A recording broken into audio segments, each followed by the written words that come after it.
在给老婆洗内裤时，发现三角处有个焦黄的印子，我好奇地凑到鼻子下闻了闻，居然有一股浓烈的烟草味。可我并不记得用烟烫过她的内裤，老婆更是从不抽烟。我捏着那条内裤僵在原地，脑海里闪过无数种可能。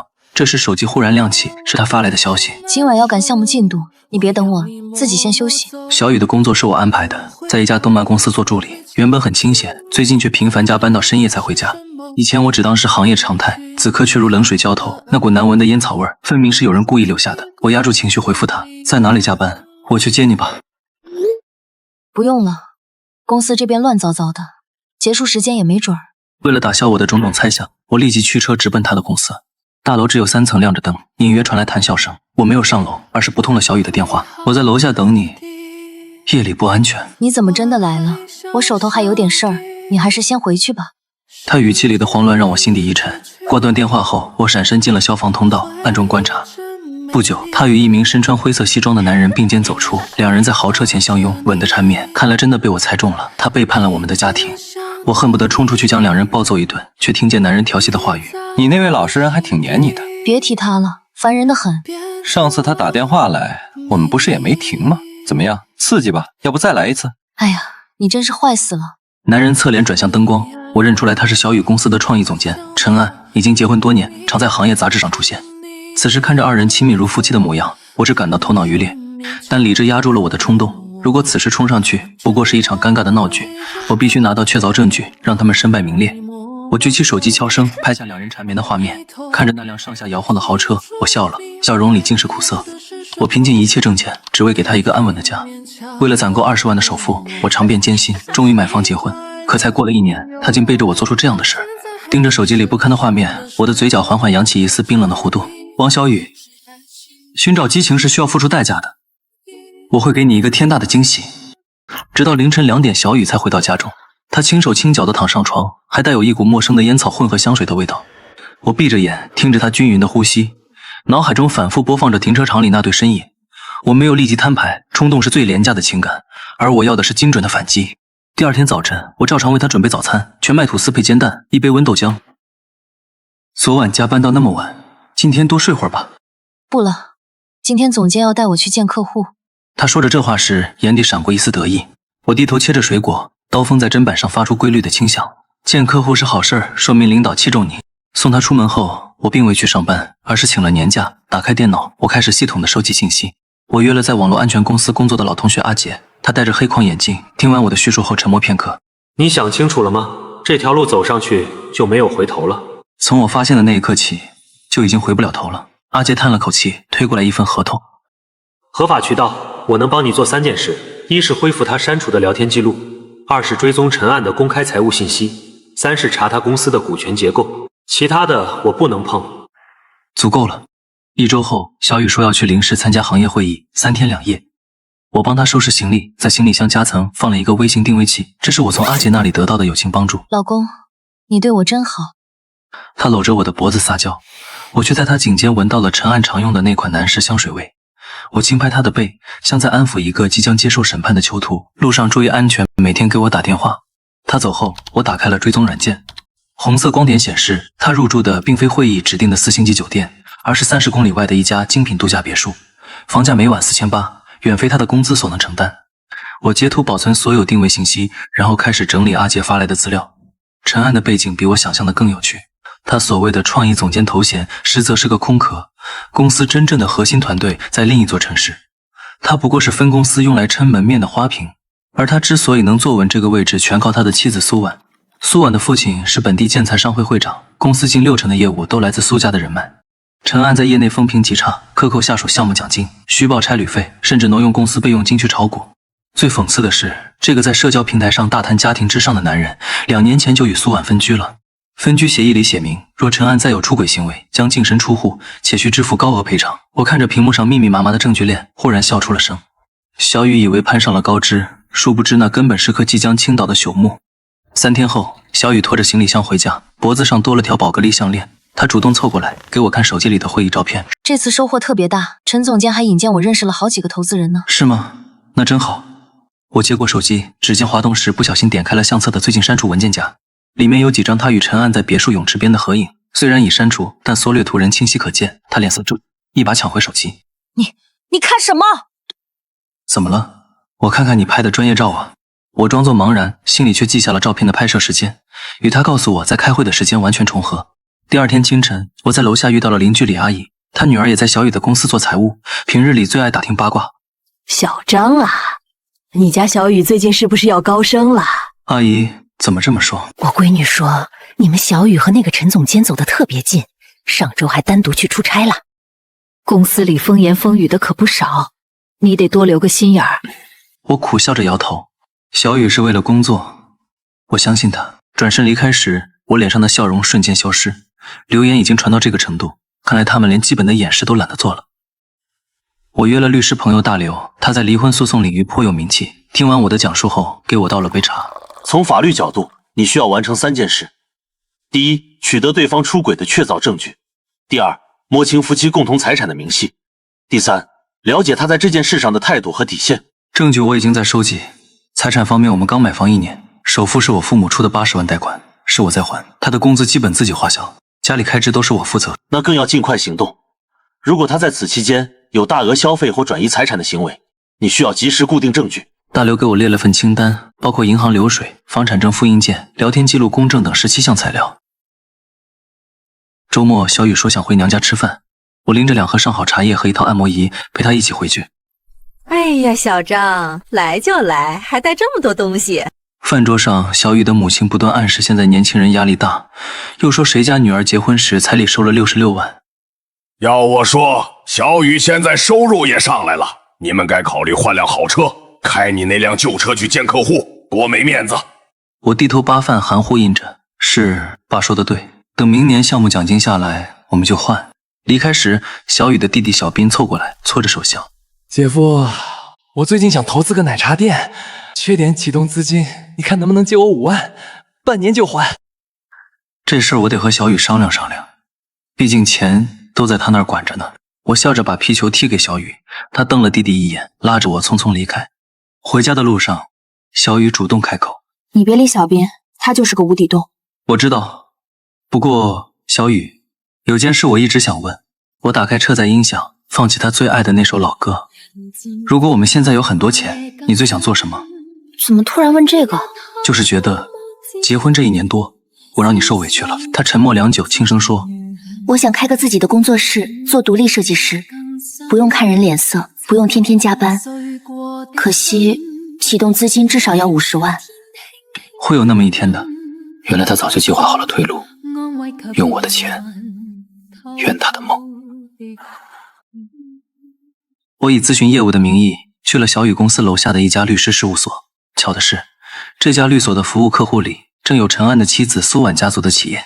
通过中间人，我约到了苏婉的私人律师周律师，在一家私密性极好的茶室，我开门见山：“周律师，我想您对陈安先生近期的行为也有所耳闻。”周律师推了推眼镜，不置可否：“张先生，我不明白您的意思。”我打开手机，推到他面前，屏幕上是小雨与陈安在度假别墅的照片，这是我从他云端备份中恢复的，虽然模糊，但能辨认出人脸。这些照片里的女人是我的妻子，而陈安先生似乎忘记了分居协议里的条款。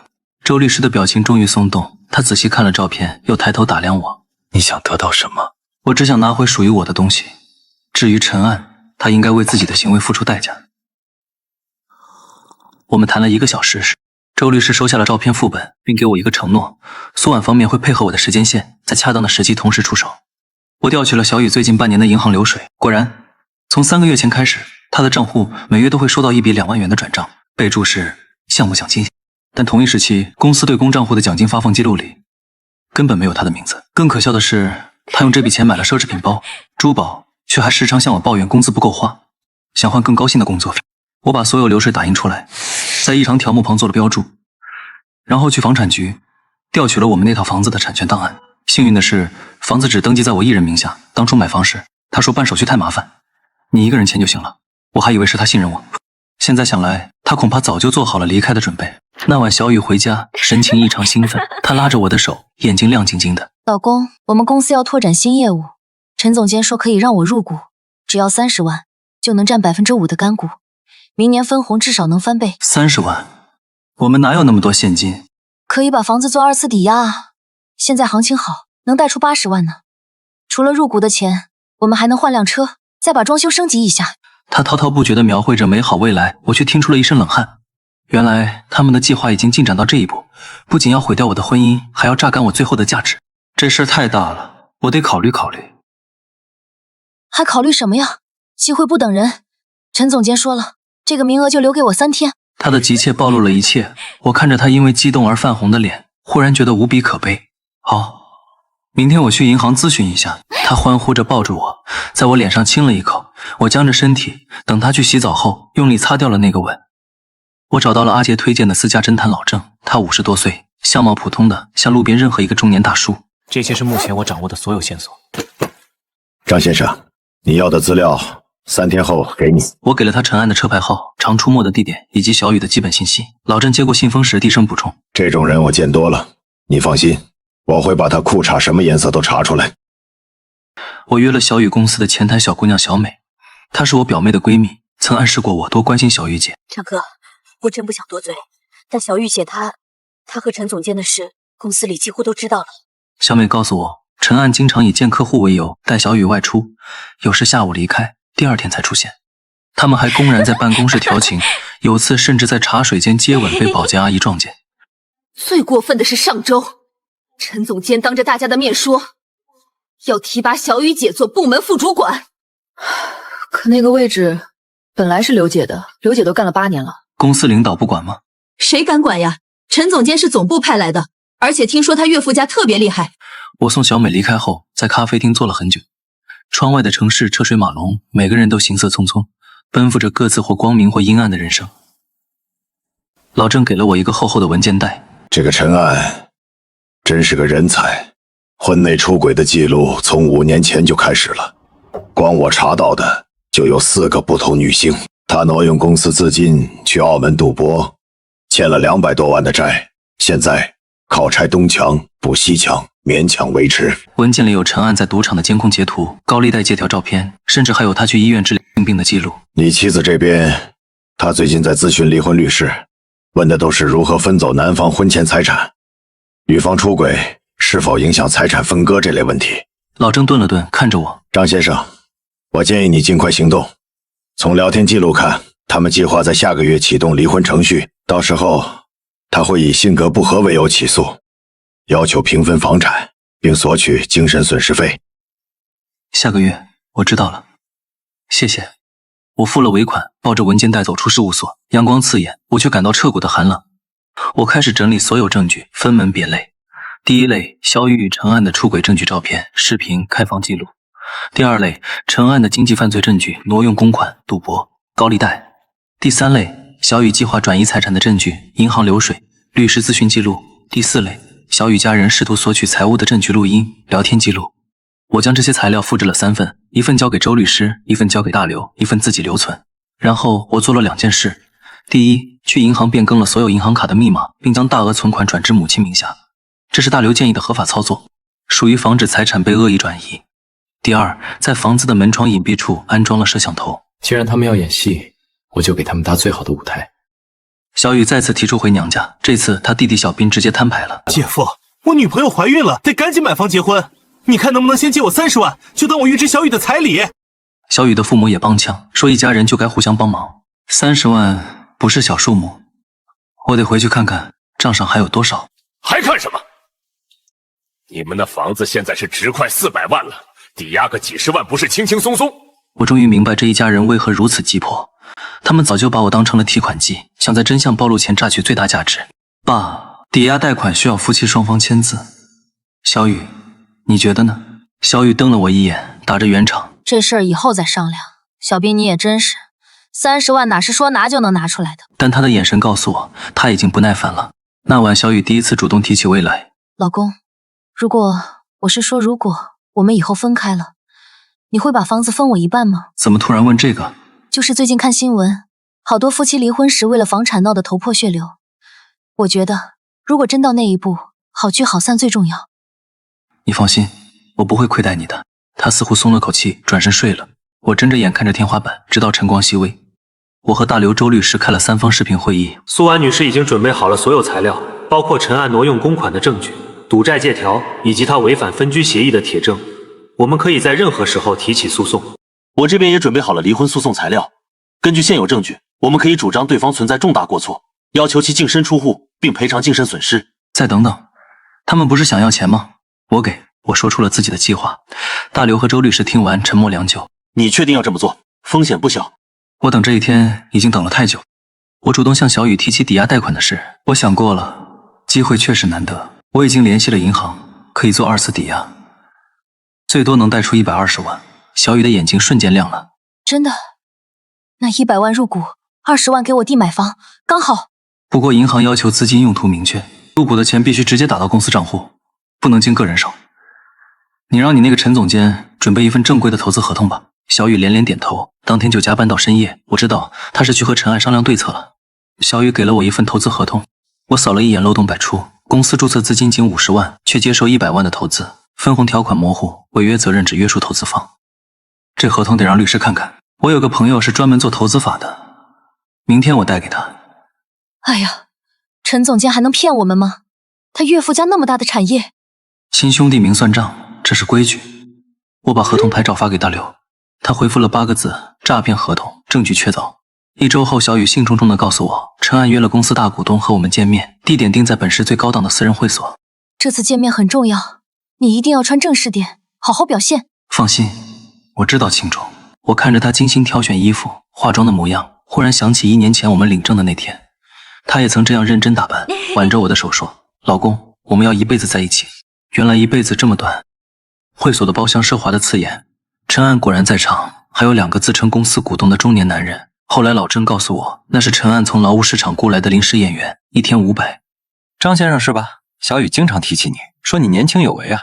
他伸出手，我微笑着握住，他的手心潮湿，眼神飘忽。陈总监客气了，我听小雨说您对他照顾有加。饭桌上，陈案大谈公司前景，说马上要接一个政府大项目，投资回报率至少300%。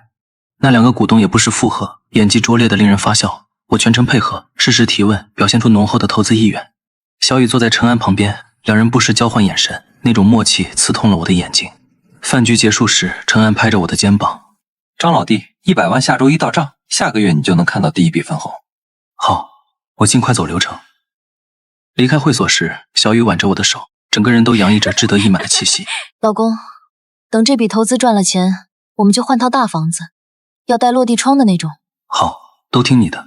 车载音乐里那首他最爱听的老歌又响起来，他跟着哼唱，全然不知这是他在这辆车里的最后一次欢笑。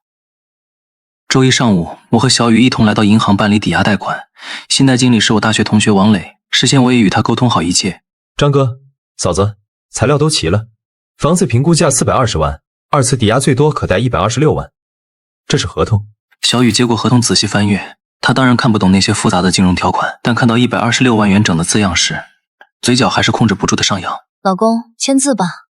我在所有文件上签下名字，轮到小雨时，他毫不犹豫地签了。笔尖划过纸张的沙沙声，像极了审判开始的倒计时。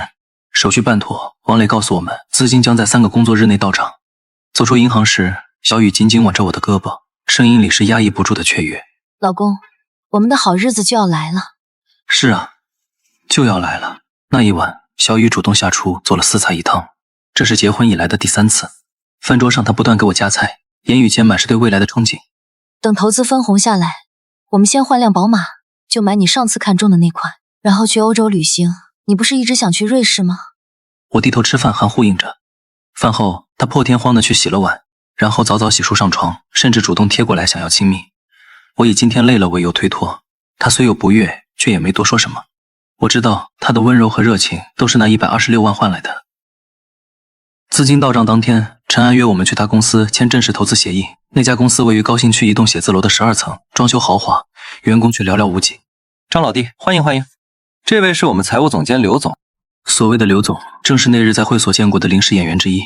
他递过来一份厚厚的合同，我粗略翻看，条款比之前那份更像样了些，但核心陷阱依旧在，投资款一旦打入，除非公司破产清算，否则不得撤资。陈总，这笔钱毕竟是我们夫妻的全部积蓄，你看能不能加一条？若1年内分红未达到约定比例的50%，我方有权要求撤资。陈安脸色微变，但很快恢复笑容。张老弟多虑了，我们马上要签的那个政府项目，利润率超400%，分红绝对远超预期。就是啊，老公，陈总还能骗我们吗？我看向小雨，她正用近乎哀求的眼神望着我。那一刻，我忽然觉得她很可怜。她以为自己攀上了高枝，实则正一步步走向悬崖。好，我签。我在合同上签下名字，随后通过手机银行将100万转入了合同指定的账户。转账成功的提示音响起时，陈安脸上的笑容真切了许多。合作愉快，下个月这个时候，你们就能收到第一笔分红了。车里小雨一直哼着歌，等红灯时，他忽然说：“老公，剩下的26万，先给我弟吧，他女朋友家催得急。”可以，不过要写借条，亲兄弟明算账。写什么借条啊？那是我亲弟弟。正因为是亲弟弟，才更要按规矩来，不然以后说不清。他撇撇嘴，没再反驳。我知道，在他心里，这笔钱早已是囊中之物。我带着所有新材料找到大刘。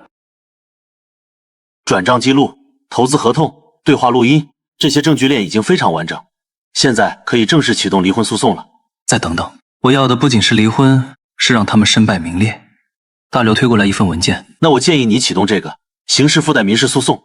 陈安用虚假项目诱骗投资，涉嫌合同诈骗，金额100万，已够立案标准。一旦警方介入，你妻子的投资行为就会变成伙同他人诈骗自己丈夫。我看着那份文件，指尖微微发颤。这一步踏出，就真的没有回头路了。好，但要等我安排好最后一件事。我主动提出请小雨全家吃饭，选了一家高档海鲜酒楼。席间，我拿出一个鼓鼓的红包推给小兵，26万，你点点。借条我带来了，签一下吧。小兵接过红包，眼睛发亮，却在看到借条时皱起眉。姐夫还真写借条啊？小张让你写，你就写，都是一家人，还能赖账不成？小兵不情不愿地签了字。小雨母亲笑得合不拢嘴，不断给我夹菜。小张啊，阿姨早就看出你是个有出息的孩子，小雨嫁给你真是福气。我笑着应和，目光扫过小雨，她正低头玩手机，手指飞快打字，不用猜也知道是在和陈安分享喜讯。凌晨2点，我收到老郑发来的最新消息，陈安在澳门赌场又输了80万，高利贷已经找上门，他正急于将那笔100万的投资款变现。同时，周律师那边也传来进展，苏婉家族已正式向陈安发出律师函，要求其1周内归还挪用公款共计215万元，否则将提起刑事诉讼。时机到了，1周后，小雨公司举办10周年庆典，包下了市中心5星级酒店的宴会厅。小雨提前1周就兴奋地准备礼服，还特意让我陪她去买了新鞋和首饰。今晚公司高层和重要客户都会到场，陈总监说要在会上正式宣布我升职副主管的消息。庆典当晚，小雨穿着银色露背长裙，妆容精致，挽着我的手步入会场。她不断和同事打招呼，接受着或真或假的恭维，俨然已是准副主管的姿态。陈安作为创意总监上台致辞，他西装革履，侃侃而谈，感谢团队，展望未来。台下掌声雷动，没人知道这个男人背后有多少龌龊。致辞结束，主持人忽然说：“接下来有请陈总监的特别助理小雨女士上台。陈总监特意准备了一份惊喜。”小雨惊喜地捂住嘴，看了我一眼，在我鼓励的眼神中款款上台。陈安从礼仪小姐手中接过一束鲜花递给她，然后对着话筒说：“小雨加入公司，虽然时间不长，但能力出众，贡献卓越。经公司管理层决定，即日起晋升为设计部副主管。”掌声再次响起。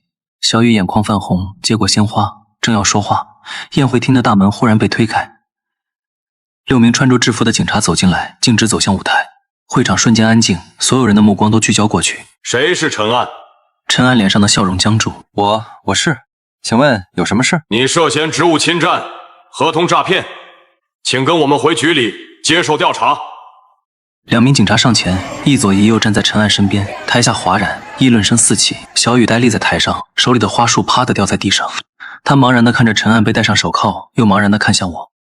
我缓缓站起身，从口袋掏出一个 U 盘，走向舞台。我从呆滞的主持人手中拿过话筒，试了试音。各位，抱歉打扰大家的雅兴，但我有些话必须在这里说清楚。我走到控制台，将 U 盘插入电脑。大屏幕上，陈安和小雨在度假别墅的照片，豪车内的亲密视频，暧昧的微信聊天记录，一张张、一段段毫无保留地播放出来。会场彻底炸了，惊呼声、骂声、拍照声混成一片。关掉！那不是真的！他尖叫着扑向控制台，却被工作人员拦住。屏幕上正播放着他发给陈安的语音。手了，这次结了婚，我就跟他摊牌。我关掉视频，看向台下目瞪口呆的宾客，介绍一下，这位小雨女士是我的妻子，而这位陈安总监是她的情人。过去半年，他们一边花着我的钱，一边计划着如何让我人财两空。我走到小雨面前，她脸色惨白，浑身发抖。你以为你攀上了高枝？陈安挪用公款215万，澳门欠赌债300万，他岳父家正在起诉他，不出意外的话，他会在监狱里待上10年。不可能，你胡说！我从包里抽出文件副本，一张张举起来。这是他的银行流水，这是赌场欠条，这是法院传票，需要我念给大家听吗？小雨腿一软，瘫坐在舞台上，她精心打理的头发散了，妆容花了，银色长裙沾满了灰尘，狼狈得像条丧家之犬。我没再看她一眼，转身走下舞台，走出宴会厅，身后传来他父母的哭喊，他弟弟的叫骂，以及满堂宾客的议论和嘲笑。夜风很凉，我深吸一口气，坐进车里，手机开始疯狂震动。小雨的来电，他父母的来电，他弟弟的来电，我一概没接。几分钟后，我收到大刘的微信：警方已立案，陈案被正式刑拘，离婚诉讼材料明早递交法院。我回复：收到，发动车子驶入夜色。后视镜里酒店灯火通明，那场闹剧还在继续，但于我而言，一切已经结束了。第二天一早，我作为案件相关人被传唤到派出所配合调查。负责案子的李警官是个眼神锐利的中年人。张先生，你提供的证据非常关键。陈安对其挪用公款、伪造项目合同、骗取你100万元投资的事实供认不讳。他还交代你妻子小雨对诈骗计划知情，并多次催促他加快实施。他不只是知情，是主谋之一。他利用我对他的信任，套取家庭财产信息，并在我面前极力渲染那个虚假项目的可靠性。我将准备好的材料递过去，小雨催促陈安尽快搞定我的聊天记录。他谎称加班视为优惠的行车记录仪片段，以及他家人试图索取26万元的录音。李警官仔细翻看，眉头紧锁。这案子性质很恶劣，不仅是经济犯罪，还涉及婚姻欺诈，我们会依法处理。另外，关于你那100万，由于是打入陈安控制的公司账户，并一部分被他转移偿债，追回需要时间，你要有心理准备。我明白，钱可以慢慢追，但我要求法律给他们应有的惩罚。我刚到家门口，就看见小雨的父母和弟弟堵在那里，三人眼睛通红，神情激动。张浩，你个没良心的，你怎么能这样害小雨？她是你老婆啊！姐夫，不，张浩，你赶紧去跟警察说，那都是误会，让我姐出来。那26万我们不要了，还不行吗？我冷冷地看着他们，害他的是他自己。那26万，借条在手，白纸黑字，你们必须还。至于小雨，他涉嫌合伙诈骗，现在被刑事拘留，等着他的将是法律的审判。你这是要逼死我们全家，一夜夫妻百日，你怎么这么狠毒？当他躺在别人怀里算计我的房子和存款时，可曾念过一丝恩情？当你们合起伙来想吸干我最后一滴血时，可曾想过今天？我掏出手机，按下播放键，里面传出上次吃饭时小雨母亲的话：小雨嫁给你真是福气，以及小兵拿到钱时得意的笑声。三人的脸色瞬间变得惨白，我不再理会他们，径直开门进屋反锁。门外传来哭嚎和捶门声，持续了10几分钟才渐渐远去。大刘将离婚起诉状递给我，诉讼请求写得清晰有力，因女方在婚姻存续期间与他人同居，并涉嫌刑事犯罪，存在重大过错，要求判决离婚，女方净身出户，女方赔偿男方精神损害抚慰金20万元，女方及其家人返还借款26万元及利息。证据充分，事实清楚，加上他目前被刑拘，这个案子判离和我们的诉求被支持的概率超过90%。开庭时间定在下个月15号。他家人那边那26万，民间借贷，证据确凿。如果他们不还，我们可以同时申请强制执行。放心吧，他们现在焦头烂额，小雨可能面临刑罚。陈安那边自身难保，没人会再管他们。公司庆典上的那一幕被无数参会者用手机拍下，迅速在本地的社交媒体和朋友圈传播。美女助理与总监合谋诈骗亲夫，年度最狠复仇现场等话题不断发酵。虽然我本人的影像被好心人打了码，但小雨和陈安的面孔清晰可辨。小雨之前用来晒恩爱、晒精致生活的社交账号被网友攻陷。最新一条炫耀周年庆礼服的动态下，充满了数万条讽刺和谴责的评论。有人扒出了他以前暗示自己嫁得不好的言论，与他实际享受的生活对比，更坐实了其虚伪面目。陈安所在的动漫公司也迅速发布声明，称已与其解除劳动关系，其个人行为与公司无关，并配合警方调查。苏婉家族的企业更是高调宣布将追究陈案的法律责任到底。我通过律师申请见到了被羁押的小雨，她穿着号服，面容憔悴，眼神躲闪，早已没了当初的光彩。张浩，你是来看我笑话的吗？我是来告诉你，离婚诉讼已经提交了，你净身出户，另外需要赔偿我精神损失，还有你家人借的26万，必须连本带利还清。你非要做的这么绝吗？我都这样了，我可能还要坐牢。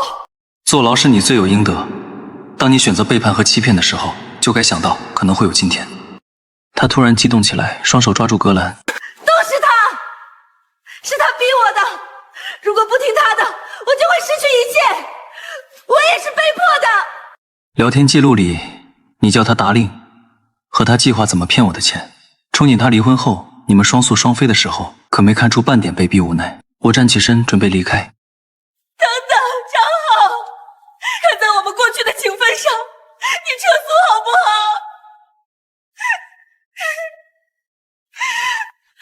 我错了，我真的知道错了。我出来以后一定好好跟你过日子，求求你了。他的眼泪滚落下来，但在我看来，这泪水与他曾经为了达到目的而假装出的委屈并无不同。我们之间早就没有情分了，你好自为之。离婚案开庭，小雨因涉案在押，通过视频连线参与庭审，他的家人坐在旁听席，神情灰败。法庭上，我的代理律师大刘条理清晰地出示了所有证据：出轨实证、诈骗证据、转移财产企图。小雨的律师辩护苍白无力，只能反复强调女方年轻无知，受人引诱。法官当庭询问小雨是否同意离婚，视频那头他沉默良久，最终哽咽着说出同意。法庭辩论结束后，法官休庭合议。半小时后，审判长当庭宣判：本院认为，被告小雨在婚姻关系存续期间，与他人存在不正当关系，并伙同他人企图骗取原告巨额财产，严重伤害了夫妻感情，违背了夫妻间的忠诚义务，存在重大过错。判决如下：一、准予原告张浩与被告小雨离婚；二、夫妻共同财产限于被告个人物品归被告所有，其余财产包括涉案房产、车辆、存款等均归原告所有。三、被告小雨于本判决生效之日起30日内赔偿原告张浩精神损害抚慰金人民币20万元。四、被告小雨及其家人于本判决生效之日起30日内归还原告张浩借款26万元及相应利息。法制落下，小雨在视频里失声痛哭，他的母亲在旁听席上晕了过去。我平静地收拾好文件，与大刘握手致谢。陈案的案件涉及职务侵占、合同诈骗、赌博等多种罪名，庭审公开进行。苏婉家族聘请了顶尖的律师团队，出示的证据如山。最终，陈案数罪并罚，被判处有期徒刑12年，并处罚金追缴违法所得。他被法警带离法庭时，面如死灰，与昔日台上侃侃而谈的总监判若两人。小雨作为从犯，鉴于其认罪态度及涉案情节相对较轻，被判处有期徒刑3年，缓刑4年。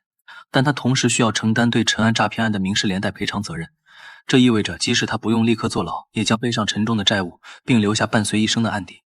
我卖掉了那套充满痛苦回忆的房子，在一个安静的新小区买了套小户型的2手房，简单装修，明亮整洁。王磊帮我追回了被陈案转移的部分资金，大约40万。虽然损失了大半，但我拿回了房子全部产权，加上小雨家人的26万借款，在法院强制执行下陆续到账，生活重新有了根基。我将父母接来小住了一段时间，母亲偷偷抹泪，父亲拍拍我的肩说：“儿子，向前看。”一个冬日的傍晚，我去超市采购，在街角看到了小雨，她穿着廉价的羽绒服，脸色晦暗，正在向路人发放健身房的传单。寒风中，她不时跺脚哈气，她也看见了我，身体明显僵了一下，迅速低下头，转身想走。等等，我走过去，她不敢看我。钱，我会慢慢还的。法院扣划了我的工资，我打零工也在攒。我不是来催债的，听说你妈病了。她猛地抬头，眼里闪过一丝惊讶，随即又涌上泪光。我爸和小兵都不管，医药费很贵。我从钱包里拿出2000块钱现金递给她，这不是怜悯，更像是一种彻底的告别仪式。拿去应应急，从此以后我们两清了，不要再联系，也不要再出现在我面前。她没有接钱，只是看着我，眼泪大颗大颗往下掉。我终于在她眼里看到了真实的悔恨，但太迟了。我把钱放在旁边的报刊亭台子上，转身离开。走了很远，回头望去，她还站在原地，像个被遗弃在风雪里的破旧玩偶。我跳槽到一家更大的公司，凭借扎实的技术和冷静的头脑，很快在新的领域站稳脚跟。偶尔有同事好奇我的过去，我只淡淡一笑，说都过去了。我养了一只猫，闲暇时看书、健身、研究美食，生活平静如水，却有一种劫后余生的踏实。某天，从老同学那里听说，小雨的父亲因为中风偏瘫，弟弟小兵欠了网贷跑路，小雨一个人打着几份工，偿还着似乎永远也还不清的债务和赡养父母，日子过得极为艰难。而陈岸在狱中过得并不好，据说因为之前的嚣张得罪了人，常被照顾。我约了阿杰和大刘喝咖啡，感谢他们在我最艰难时的帮助。聊起近况，大家都已云淡风轻。有时候想想，你当时是真狠，也是真冷静。不是狠，是明白了一个道理：对恶的纵容，就是对善的残忍。我只不过收回了本该属于我的生活。窗外阳光明媚，人来人往，每个人都在奔赴自己的人生，有人走向光明，有人沉沦黑暗。而我的故事始于一场背叛，终于一场审判。最终审判的不仅仅是他们，也是那个曾经盲目相信、软弱可欺的自己。如今审判结束，刑期已满，我走出了自己内心的囚牢，真正开始了新的生活。